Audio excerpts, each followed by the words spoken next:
Sangolli Rayanna British East India ಕಂಪನಿಯ ವಿರುದ್ಧ ಹೋರಾಡಿದ ಕಿತ್ತೂರು ರಾಣಿ ಚೆನ್ನಮ್ಮನ ಬಲಗೈ ಬಂಟ ಮತ್ತು ಮಹಾನ್ ದೇಶಭಕ್ತ. ರಾಯಣ್ಣ ಹುಟ್ಟಿದ್ದು ಆಗಸ್ಟ್ 15, 1798ರಂದು ಬೆಳಗಾವಿ ಜಿಲ್ಲೆಯ ಸಂಗೊಳ್ಳಿ ಗ್ರಾಮದಲ್ಲಿ ಜನಿಸಿದರು. ಅವರ ತಂದೆ ಭರಮಪ್ಪ ರೋಗಣ್ಣವರ, ತಾಯಿ ಕೆಂಚವ್ವ ರೋಗಣ್ಣವರ, ಸಹೋದರಿ ಮಾಯವ್ವ. ಇವರ ತಾತ ಸಾವಿರ ಒಂಟೆ ಸರದಾರ ಎಂಬ ಬಿರುದನ್ನು ಹೊಂದಿದ್ದರು. ದೇಸಾಯಿ ಯುದ್ಧದಲ್ಲಿ ಇವರ ತಾತ ರೋಗಪ್ಪ ವೀರಪ್ಪ ತೋರಿದ ಕಾರ್ಯಕ್ಕಾಗಿ ಬಿರುದಿನ ಜೊತೆಗೆ ಭೂಮಿಯನ್ನು ಬಳುವಳಿಯಾಗಿ ನೀಡಿದರು. ಇವರ ತಾತ ಆಯುರ್ವೇದ ಪಂಡಿತರಾಗಿದ್ದರು. ರಾಯಣ್ಣನ ತಂದೆ ಭರಮಣ್ಣ ಮಹಾನ್ ಸಾಹಸಿ. ಕಿತ್ತೂರು ಸಂಸ್ಥಾನದ ಜನರಿಗೆ ಕಾಟ ಕೊಡುತ್ತಿದ್ದ ಹೆಬ್ಬುಲಿಯನ್ನು ಕೊಂದ ಕೀರ್ತಿ ಇವರದ್ದು. ಈ ಸಾಹಸಕ್ಕಾಗಿ ಕಿತ್ತೂರು ಮಲ್ಲಸರ್ಜ ದೇಸಾಯಿ ನೀಡಿದ ಹೊಲವೇ ರಕ್ತಮಾನ್ಯದ ಹೊಲ.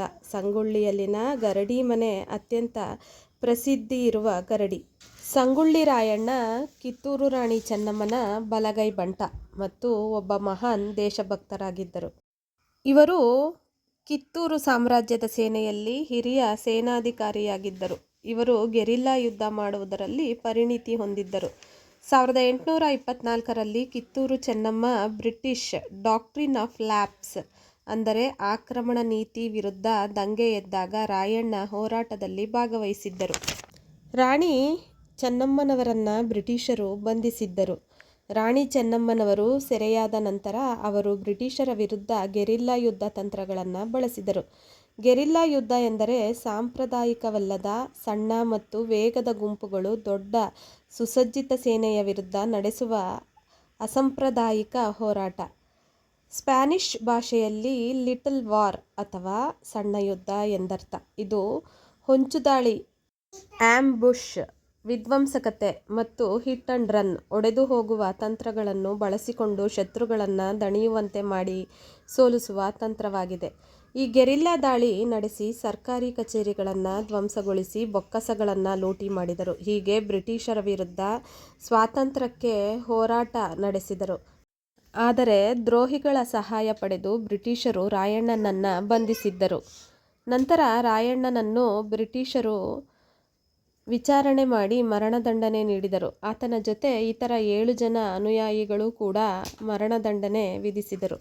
ಜನವರಿ 26, 1831ರಂದು ನಂದಗಾಡಿನ ಬಳಿ ಆಲದ ಮರಕ್ಕೆ ನೇಣುಗಂಬಕ್ಕೆ ಏರಿಸಲಾಯಿತು. ಅವರ ಹುಟ್ಟು ಮತ್ತು ಮರಣದ ದಿನಗಳು ಭಾರತೀಯರಿಗೆ ರಾಷ್ಟ್ರೀಯ ಹಬ್ಬಗಳ ದಿನಗಳಾಗಿವೆ.